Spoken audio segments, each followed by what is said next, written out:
हमने थोड़ा शब्द छोटा लिया है, क्योंकि थोड़ा मुझे क्या है, मक्खन पालस लगाने की आदत नहीं है। मैं दवाई कैप्सूल में नहीं देता, खुली दवाई देता हूं, और नहीं खाते थोड़ी सी नाक दबा देता हूं। वो बच्चे को होता है ना, वो दवाई नहीं खाता है तो दवाई खिला के क्या करते थे, थोड़ी सी तो गोली चली जाती। यही मेरी आदत है, क्योंकि मैं क्यों महाराज आपको क्या तकलीफ है, कैप्सूल पे दे दिया करो ना, तो आपकी बड़ी प्रशंसा होगी। आपकी सब कुछ अच्छी है, बस आप कड़वा बोलते हो, कठिन बोलते हो। मेरे से खूब लोग अच्छे से हाथ पैर जोड़ चुके, महाराज जी आप बहुत अच्छे हो, आपका ऑपरेशन बहुत अच्छा है, सब सही है। और वो बीच में एक आध बार ऐसी सुधी छोड़ देते हो कि तिलमिला जाते लोग। और मुझे भी मालूम है कि ये दवाई कड़वी है। मैं कोई प्रवचन बेहोशी में नहीं देता, होश में देता, क्योंकि मेरी क्या आदत है कि अभी कैप्सूल देंगे तो वो जिलेटिंग पेट में जाएगी कि नहीं, वो जिलेटिंग की साइड इफेक्ट के लिए एक गोली और दो, फिर वो गोली की भी साइड इफेक्ट ये गोली दो। डॉक्टर देखना एलोपैथिक वाले 3 4 5 गोली से कम तो देते ही नहीं। मैंने कहा भैया क्यों, एक दवाई की एक गोली बनाओ ना। मैंने डॉक्टरों से डिस्कशन किया, बोले महाराज जी दवाई की बीमारी की गोली तो एक ही होती है, फिर ये 4 4 5 5 क्यों देते हो। बोले बीमारी की गोली तो एक ही है, लेकिन उसके साइड इफेक्ट से बचने के लिए एक और है। फिर मैंने कहा 2 दे दो, नहीं फिर उसके साइड इफेक्ट भी और है। ऐसे करके उसके साइड इफेक्ट को कम करते 5वीं गोली में जाकर साइड इफेक्ट थोड़ा कम। अब मैंने सोचा कि भाई भक्तों का पैसा बेफालतू नहीं है, 5 गोली और दो, इससे अच्छा है थोड़ा सा नाक ही तो दबाना पड़ेगी और 1 गोली में काम चल जाएगा। कड़वी दवाई को मीठा में मिला के खाना, दवाई को बढ़ाना है, बीमारी को बढ़ाना है। कड़वी दवाई को कैप्सूल में खाना, साइड इफेक्ट को निमंत्रण देना है।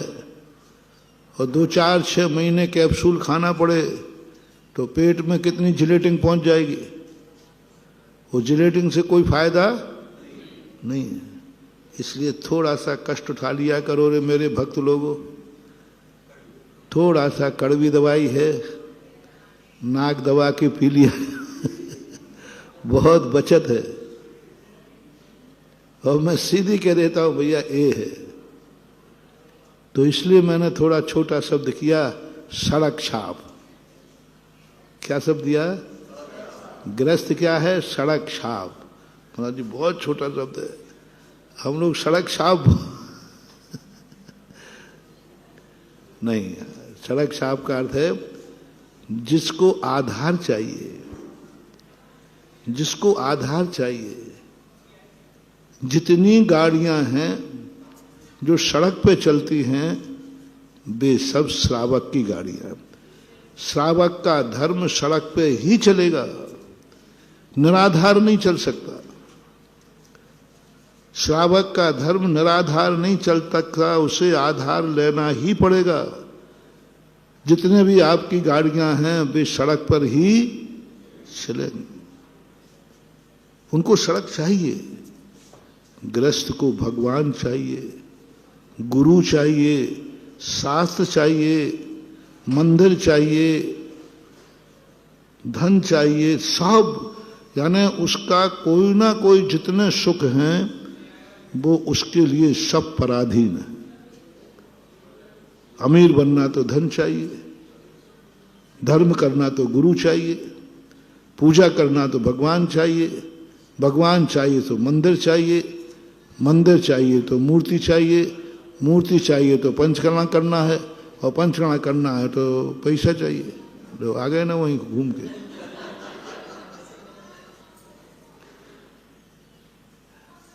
आओ रे आओ, मैं तुम्हें धर्म सिखा रहा हूं। तो महाराज बताओ धर्म। तो भैया धर्म करने के लिए आपको भगवान को बुलाना। देखो कितना छोटा शब्द था, आओ धर्म चाहिए। उसने एक ही प्रश्न किया था, हे भगवान, हमें आत्मा का मैं संसार में भ्रमण करते करते दुखी हो गया हूं, मुझे सुख का मार्ग बताओ। इत्यसा प्रश्न था। तो उन्होंने कहा आ जाओ। तो सुख का मार्ग बताया। बोले भगवान सुख का मार्ग बताओ। छोटा प्रश्न बड़ा है कि छोटा है? बेटा आओ तो जाओ धार पे, बनिया की कलम के नीचे और गुरु के वचनों के नीचे एक बार आ जाओ बेटा, जिंदगी निकल जाएगी। बनिया के एक बार कलम के नीचे आ गए तो बस ब्याज पे ब्याज, तुम सोते रहना वहां ब्याज। ऐसा ही धर्म है। धर्म को एक छोटा सा स्वीकार कर लो। बच्चों जैसा खेल है धर्म का। एक बच्चे को विद्वान बनाना है, कोई मजाक नहीं है।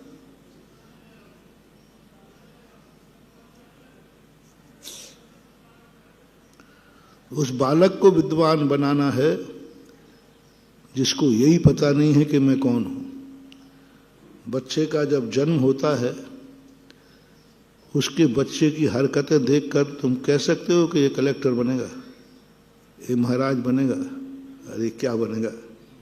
जिसको अभी यही पता नहीं कि क्या खाना है, जिसको यही पता नहीं कि अच्छा बुरा क्या है। अब उस व्यक्ति को आपको आईएएस ऑफिसर बनाना, महाराज बनाना, कितनी मेहनत करना पड़ती है। कितनी मेहनत आप लोग करते हो उस बच्चे के लिए। बच्चा बड़ा हो जाता है, वो स्कूल जाने को तैयार नहीं, वो कहता मैं नहीं जाऊंगा, मम्मी पापा को छोड़ के नहीं जा सकता। अब मम्मी पापा सोचते कि इसकी अंतिम कमजोरी क्या है।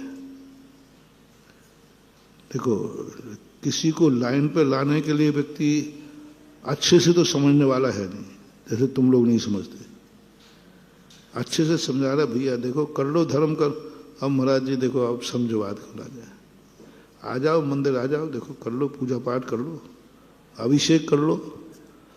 महाराज जी देखो आप समझो मेरे पास टाइम नहीं है, मेरा मन नहीं लगता। अब आप तो जबरदस्ती करते हो, मन बिल्कुल नहीं लगता हमारा माला फेरने में। अब क्या करें, तूने तो एकदम पल्ला झाड़ दिया। झाड़ते हो कि नहीं? हो खाओ बोलते जाओ, तो मालूम है सबको। जय जिनेंद्र। अगर आपको मेरी वीडियो अच्छी लगती है तो प्लीज़ मेरे चैनल को सब्सक्राइब करिए, लाइक करिए, शेयर करिए। इसी तरह से अपना प्यार मुझे देते रहिए।